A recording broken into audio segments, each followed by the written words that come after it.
Call India માટેનો એક view લઈએ. 0.5% આસપાસ મજબૂતી સ્ટોક બતાવી રહ્યું છે. કોલ ઇન્ડિયા 400 પર અત્યારે ટ્રેડ થઈ રહ્યો છે. આપ કઈ રીતે ચાર્ટ સેટઅપ જોઈ રહ્યા છો કંપનીનું?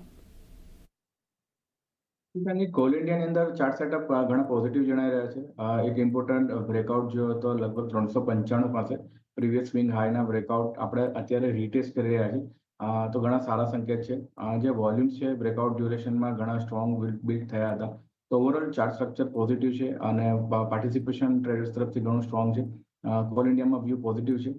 કોઈ ઘટાડો આવે છે તો પણ બાયની સલાહ છે. નીચેમાં 395 સુધીમાં આ લેવલ્સ પર પણ લોંગ ઇનિશિએટ કરી શકીએ છીએ.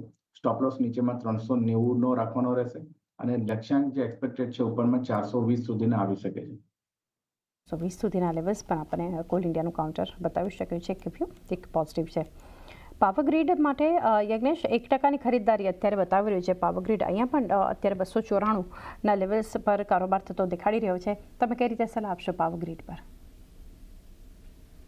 જી, પાવર ગ્રીડની અંદર ઘણા ચાર્ટ સ્ટ્રક્ચર પોઝિટિવ હતા. એક સ્ટ્રોંગ બ્રેકઆઉટ જો નેરો રેન્જનો 272 પાસે 275 પાસે અને ત્યાંથી વન સાઇડેડ રેલી આપણે ઓલમોસ્ટ 296 295 સુધી જોઈ છે. તો અત્યારે આ લેવલ્સ પર તો કોઈ બાયની સલાહ નથી. પ્રીવિયસ જે ઇમ્પોર્ટન્ટ રેઝિસ્ટન્સ છે 300 રૂપિયા પાસે છે.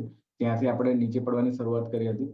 તો 300ના લેવલ્સ પાસે સ્ટ્રોંગ રેઝિસ્ટન્સ છે. તો આપણે રેઝિસ્ટન્સ લેવલ્સની ઘણી નજીક છે અને ઓલરેડી રેલી આપણે વન સાઇડેડ ઘણી મોટી જોઈ ચૂક્યા છે. તો અત્યારે તો અવોઇડ કરવાની સલાહ છે. કોઈ નીચે ઘટાડો આવે, સ્ટોક કોઈ સપોર્ટ રિવર્સલ કરે છે ત્યારબાદ આપણે પ્લાન કરી શકીએ. તો અત્યારે અવોઇડની સલાહ છે. પાવર ગ્રીડ પર એક વ્યૂ અવોઇડ માટેનો બનતો જોઈ રહ્યા છે. અન્ય સ્ટોક માટેનો એક વ્યૂ લઈએ. અત્યારે જે સ્ટોક છે અશોક લેલેન્ડ 0.5%ની ખરીદદારી જોઈ રહ્યા છીએ અત્યારે અશોક લેલેન્ડના કાઉન્ટર પર યજ્ઞેશ. અને અત્યારે ઓલમોસ્ટ ડેઝ હાઈના લેવલ છે. ઓપનિંગ અને ડેઝ લોથી સ્ટોક રિકવર થયો છે. આજે કંપની માટે અપડેટ પણ મહત્વની છે કે એસએમએલ ઇસુઝુમાં હિસ્સો ખરીદવા પર વિચાર કરી શકે છે 10 થી 15%. ગઈકાલે એમએનએમ માટે હતી, આજે આ કંપની માટે છે. તો ચાર્ટ સેટઅપ અશોક લેલેન્ડ. અશોક લેલેન્ડના ચાર્ટ્સ જોઈએ છે, શોર્ટ ટર્મથી મીડિયમ ટર્મના ચાર્ટ્સ જોઈએ છે તો એક સાઇડવેઝ જ જણાઈ રહ્યા છે. ઘણા સમયથી આપણે જોઈએ છે કે સ્ટોકમાં એક રેન્જ બની રહી છે. નીચેમાં 195 196 પાસે અને ઉપરમાં જોઈએ તો 235 થી 230. આ એક રેન્જ છે લગભગ 30-35 પોઈન્ટની.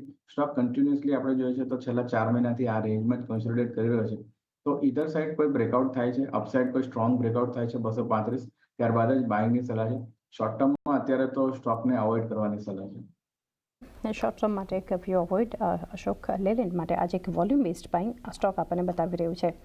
આ સિવાયના સ્ટોક્સ જોઈએ જે અમુક ઘટી રહ્યા છે તો એમાંથી એક કાઉન્ટર શ્રીરામ ફિનાન્સ 0.5%નો ઘટાડો છે. યજ્ઞેશ આ સ્ટોક પર અત્યારે ઓલમોસ્ટ ડેઝ લોના લેવલ પર ટ્રેડ થઈ રહ્યો છે. શ્રીરામ ફિનાન્સ અહીંયા કઈ રીતે સેટઅપ જોઈ રહ્યા છો? શોર્ટ ટર્મની અંદર શ્રીરામ ફાઇનાન્સમાં એક રિવર્સલના સિગ્નલ્સ જણાઈ રહ્યા છે. ઘણી સ્ટ્રોંગ રેલી જોઈએ આપણે. 650ના એક બ્રેકઆઉટ જોઈએ અને ઓલમોસ્ટ લગભગ 700 રૂપિયા સુધીના લેવલ્સ આપણે જોઈએ. શોર્ટ ટર્મ ચાર્ટ્સ પર એક નેગેટિવ ડાયવર્જન્સ ક્રિએટ થઈ રહ્યો છે. મોમેન્ટમ ઇન્ડિકેટર ક્યાંક ને ક્યાંક ઓવરબોટ ટેરેટરીમાં છે. તો સ્ટોકમાં મને એવું લાગી રહ્યું છે કે એક સ્મોલ એક રિટ્રેસમેન્ટ, એક ઘટાડો જોવા મળી શકે છે. લેવલ્સ જે ધ્યાનમાં રાખવાના છે નીચેમાં 660 655. આ લેવલ્સ પર મને એવું લાગે છે કે સ્ટોક નીચે જઈ શકે છે. તો અત્યારે અગર કોઈની પાસે છે તો ગઈકાલનો ટ્રેડિંગ સેશન જે છે નો લો જે છે લગભગ 667 પાસે સ્ટોપ લોસ રાખવો જોઈએ, ટ્રેડિંગ સ્ટોપ લોસ, અને પ્રોફિટ બુકની સલાહ છે. અને નવી ફ્રેશ બાઇંગ આપણે 655 660ના લેવલ્સ પાસે ઇનિશિએટ કરી શકીએ છીએ. ઓકે, 655 60ની આસપાસ નવી એન્ટ્રી જે છે તમે ક્રિએટ કરી શકો છો. શ્રીરામ ફિનાન્સ માટેનો એક વ્યૂ છે. એલએનટીમાં આજે ખાસું પ્રેશર છે યજ્ઞેશ. 0.5% જેટલું નીચે છે સ્ટોક અત્યારે. અહીંયા પણ ડેઝ લો આસપાસના લેવલ એલએનટીમાં બનતા દેખાડી રહ્યા છે. તો અહીંયા કઈ રીતે સલાહ રહેશે આ ઘટાડે? એલએનટીની અંદર પણ જે રીતનું એક એક્સટેન્ડેડ મૂવ છે.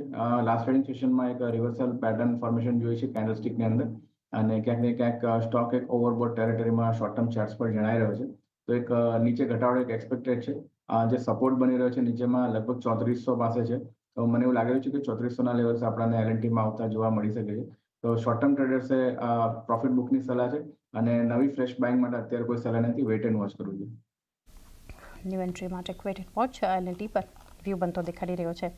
ડૉક્ટર રેડ્ડીઝ ફરી આજે એક પ્રેશરમાં. અહીંયા પણ અત્યારે ડેઝ લોના લેવલ છે યજ્ઞેશ 0.5% નીચે. ગઈકાલે પણ ડૉક્ટર રેડ્ડીઝ જે છે એક ખાસું પ્રેશરમાં આપણને નિફ્ટીમાં સૌથી વધારે સ્ટોક ઘટ્યો હતો. કઈ રીતે સલાહ રહેશે? જે ડોક્ટર રેડ્ડીઝમાં એક બેરિશ વ્યૂ છે. જે રીતનો એક સ્ટોકમાં મોમેન્ટમ જોયું લાસ્ટ ટ્રેડિંગ સેશનમાં ઘણા ઇમ્પોર્ટન્ટ લેવલ 50 દિવસની મૂવિંગ એવરેજ લગભગ 1210-15 પાસેથી આપણે એક વેચવાલી જોઈ. શોર્ટની સલાહ છે આ લેવલ્સ પર પણ.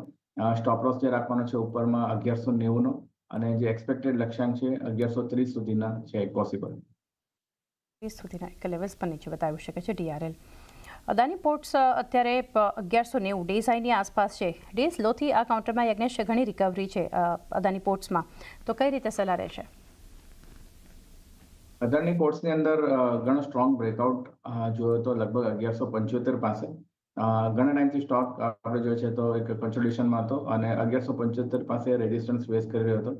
પ્રીવિયસલી આપણે આ બ્રેકઆઉટ જોયો છે અને લાસ્ટ ટ્રેડિંગ સેશનમાં આ જે બ્રેકઆઉટ ફ્રેશ બ્રેકઆઉટ હતો એના લેવલ્સ આપણે રીટેસ્ટ કરી રહ્યા છે અને ત્યાંથી આજે એક ફોલોઅપ બાઇંગ જોવા મળી રહ્યું છે. તો શોર્ટ ટર્મ ચાર્ટ્સ પર મોમેન્ટમ ઇન્ડિકેટર પણ બુલિશ સિગ્નલ દર્શાવી રહ્યા છે. બાઇંગની સલાહ છે, વ્યૂ પોઝિટિવ છે. પોસિબલ લક્ષ્યાંક જે છે ઉપરમાં 1250 સુધીના છે આ સ્ટોકની અંદર અને જે સ્ટોપ લોસ મેન્ટેન રાખવાનો છે 1160 રૂપિયાનો. 1160નું એક અહીંયાથી ખાસ કરીને સ્ટોપ લોસ ધ્યાનમાં રાખો અદાની પોર્ટ માટે. અમારા રાજા એક વ્યૂ લઈએ અમારા રાજા માટે, કારણ કે અત્યારે 3% મજબૂતી સ્ટોક પર જોઈ રહ્યા છે અને આજે જે રીતે એક સાઈડમાં પોઝિટિવ એક્શન છે એ સેમ રીઝન અમારા રાજા માટે મજબૂતીનું EV અને હાઇબ્રિડ EV બેટરી જે છે એ કોર ઓટો કોમ્પોનન્ટનો એક ભાગ બનશે. સરકારનો જે નિર્ણય આવ્યો છે ત્યારબાદ પોઝિટિવિટી બતાવી રહ્યા છે. વ્યૂ લઈએ અમારા રાજા પર. જી, આ સ્ટોક્સના શોર્ટ ટર્મ ચાર્ટ્સ પર નજર નાખીએ તો કન્ટિન્યુઅસલી ડાઉન ટ્રેન્ડમાં હતો, પરંતુ પ્રીવિયસલી ફ્યુ ટ્રેડિંગ સેશન્સથી આપણે જોઈએ છે લગભગ 1.5 મહિનાની અંદર સ્ટોકે નવા લો નથી ફોર્મ કર્યા, પરંતુ હાયર સાઇડ પર બોટમ ફોર્મેશન જોવા મળ્યું છે. તો ટ્રેન્ડની અંદર ક્યાંક ને ક્યાંક રિવર્સલ સિગ્નલ્સ અર્લી જોવા મળી રહ્યા છે. ઘણા ઇમ્પોર્ટન્ટ રેઝિસ્ટન્સ 1070ના હતા, એની ઉપર અત્યારે આપણે સસ્ટેનેબિલિટી ટ્રેડ કરી રહ્યા છે. જે રીતનો એક લાસ્ટ 4 થી 5 ટ્રેડિંગ સેશનનો એક નેરો રેન્જનું કન્સોલિડેશનને આપણે અપસાઇડ બ્રેક કરી રહ્યા છે. તો ચાર્ટ સ્ટ્રક્ચર ઓવરઓલ શોર્ટ થી મીડિયમ ટર્મ માટે પોઝિટિવ લાગી રહ્યા છે.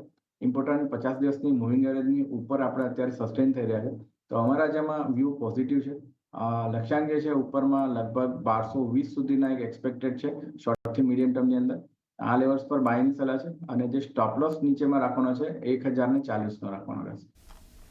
1040નો એક સ્ટોપ લોસ અમારા રાજા માટે એક વ્યૂ બનતો જોઈ રહ્યા છે. ઇન્ડસઇન્ડ બેંક જુઓ, આટલા દિવસનો ઘટાડો ત્યારબાદ આજે થોડું એક પુલ બેક બતાવી રહ્યું છે. યજ્ઞેશ 2% જેટલી મજબૂતી છે. ઓવરઓલ બેન્કિંગ કાઉન્ટર્સમાં જ્યારે નિફ્ટી બેંક માટે માર્કેટ માટે પ્રાઇવેટ બેંક્સનું કન્ટ્રીબ્યુશન હતું 52 વીક્સ હાઈ અને નવા લેવલ્સ તરફ Kotak bank, HDFC bank, ICICI bank આપણે જોયા, ત્યારે ઇન્ડસઇન્ડ બેંક ખાસું પ્રેશરમાં હતું. આજે જોઈ રહ્યા છે એક પુલ બેક 2%ની મજબૂતી સાથે, તો કઈ રીતે સલાહ રહેશે અત્યારે?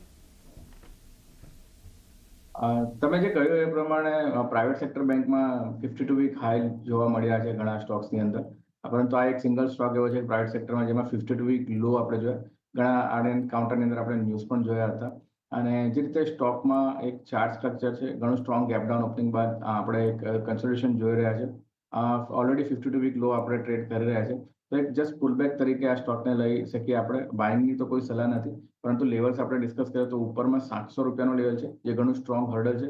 700 અગર ક્રોસ કરીએ તો શોર્ટ ટર્મમાં આપણને એક રિકવરી આવતા જોવા મળી શકે છે. પરંતુ અત્યારે જે રીતે ચાર્ટ સ્ટ્રક્ચર છે, જે ઇમ્પોર્ટન્ટ રેન્જ બ્રેક થઈ હતી આપણે ન્યૂઝ બેઝ આ કાઉન્ટરની અંદર, એ જોતા લાગી રહ્યું છે કે શોર્ટ થી મીડિયમ ટર્મમાં કોઈ બહુ મોટી તેજી નહીં જોવા મળે, પરંતુ જે રીતનો ઘટાડો શોર્ટ ટર્મમાં જોયો છે તો એક પુલબેક રેલી જોવા મળી શકે છે. તો મારા હિસાબે આ સ્ટોકને અવોઇડ કરવો જોઈએ બાઇંગ માટે. ઓકે, ઇન્ડસઇન્ડ બેંક હાલ તો એક વ્યૂ અવોઇડ માટે બનતો જોઈ રહ્યા છીએ. આટલા દિવસના ઘટાડા બાદ આજે નિફ્ટીમાં અત્યારે સૌથી વધારે એક ગેની કાઉન્ટરમાં જોઈ રહ્યા છીએ. HDFC લાઈફને કઈ રીતે જોઈ રહ્યા છીએ? યજ્ઞેશ 0.5% મજબૂત છે સ્ટોક અત્યારે અને 678 પર 678 પર કારોબાર થઈ રહ્યો છે HDFC લાઈફમાં. આપનો વ્યૂ? વ્યૂ પોઝિટિવ છે. જે રીતે એક સ્ટ્રોંગ મોમેન્ટમ જોયું તો ફોલિંગ ટ્રેન્ડ લાઇનનો બ્રેકઆઉટ જોયો તો લગભગ 640 પાસે અને ત્યાંથી 680ના વન સાઇડેડ આપણે મૂવ જોયા. એક કન્સોલિડેશન રેન્જમાં સ્ટોક પ્રવેશ્યો છે અત્યારે. ઘણા સારા સંકેત છે. મોમેન્ટમ ઇન્ડિકેટર જોઈએ છે તો એક બુલિશ સિગ્નલ દર્શાવી રહ્યા છે. આ લેવલ્સ પર બાય કરી શકીએ છીએ. કોઈ ઘટાડો આવે છે 670 સુધી લોંગ ઇનિશિયેટ કરી શકીએ છીએ. 660નો સ્ટોપ લોસ રાખવાનો રહેશે અને ઉપરમાં લક્ષ્યાંક 710 સુધીના એક એક્સપેક્ટેડ છે.